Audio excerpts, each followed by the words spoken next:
October marked another pivotal month in the U.S. online grocery market. While total eGrocery spending climbed, delivery dipped, ship to home surged, and shoppers kept finding new ways to stretch every dollar. This month, David Bishop, partner at Brick Meets Click, breaks down what's really behind the numbers. From Amazon's expanding fresh service, reshaping ship to home, to how inflation and benefit delays are changing the way households shop. Stay tuned as we explore how economic pressure, shifting fulfillment trends, and shopper behavior are redefining what growth looks like in digital grocery today. Hi, I'm David Bishop, partner at Brick Meets Click, and we're here to talk about October eGrocery results. Has the delivery surge peaked, or is ship-to-home growth cannibalizing it?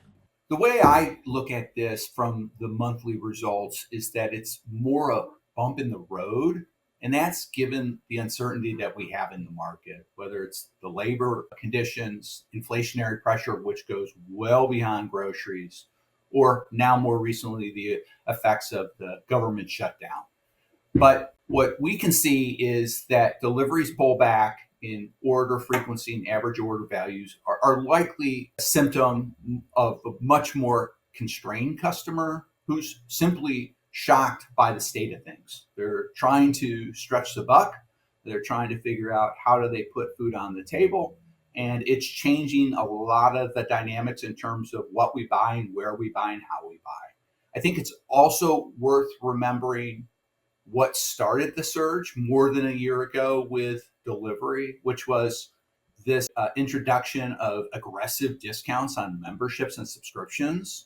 And the effect that that had was to lower the barriers to usage, which essentially unlocked this latent demand that has flooded into the market. But at the same time, it's worth also noting it didn't reduce all those costs, because one of the costs it's still present is gratuity or tips.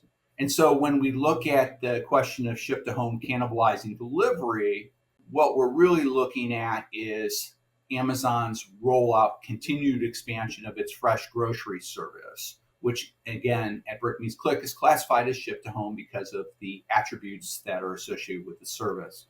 That's noteworthy as well because it is creating a lower cost option for those who find delivery appealing, but simply want to avoid paying more than necessary. And in this case, one aspect of trying to avoid paying more than necessary is avoiding having to pay a tip, right? And as an aside, when we look at the potential runway or impact associated with Amazon's continued expansion of this fresh day grocery service, it's important to note that if we're looking at just the monthly active user base across all methods, ship to home, delivery, and pickup, over 70% of those monthly active users are self-reported Prime members, meaning that there is a large pool that Amazon can expand this offering to relatively easily as it's targeting the Prime member. Are we seeing any impact from SNAP benefit delays in this month's numbers? What can we expect moving forward? And how can regional grocers retain lower income households during this time? All right, a lot to unpack there. We are not seeing the effects of any delayed SNAP payments yet on the results simply because those delays started in November and as a consequence weren't material to the results in October.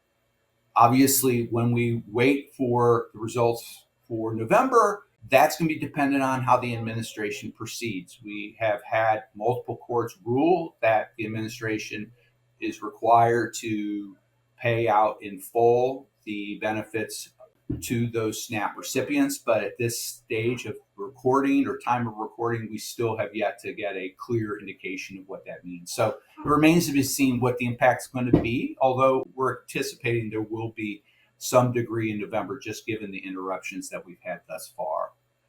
Even so, if we're looking at going forward, we can see lower income households have pulled back online in terms of their share of spending that's going to orders placed for delivery, pickup, or ship to home. But I think in fairness, we're also seeing a degree of pullback across the other income groups. So the way we look at it may not be as definitive of a analysis to determine that. But I think when we look at, more importantly, the question of how do we serve the lower income households or these households who are cash strapped, looking to stretch a buck.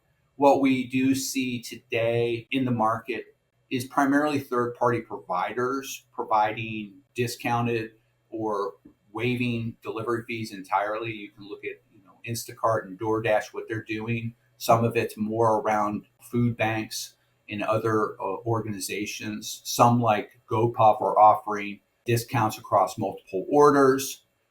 As far as what grocers themselves can be doing, given that so much of their business leans on the third party, is really continuing to lead with ways to help their customers save, no matter how that is, right? Whether that's through BOGOs, whether that's leading with private label, whether that's leading with some discounted offers. Again, we already have in the market discounted memberships or subscriptions for SNAP households. It's really doing more of the same and just increasing its focus on helping those customers find ways to save when shopping with you.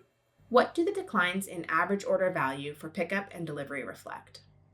It is true that we did see a pullback in the AOVs for those two respective methods. I think the results show that they declined around 2 to 3% year over year. But at the same time, interestingly, ship to home increased probably about 5% according to the results. How do we read that? Well, looking at the delivery and pickup numbers really illustrates what we're hearing from other companies is that the customer's under a lot of pressure, their cash is constrained, and it's forcing trade-offs.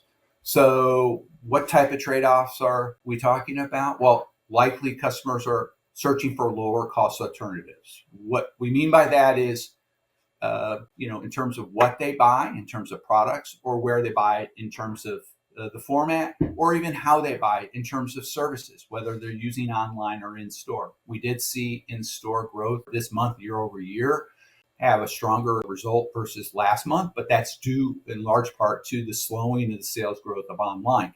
That's just an example of how customers are finding lower cost alternatives. They're trading off shopping online for shopping in store because it's a way for them to avoid those added incremental costs of fees, services, and gratuity.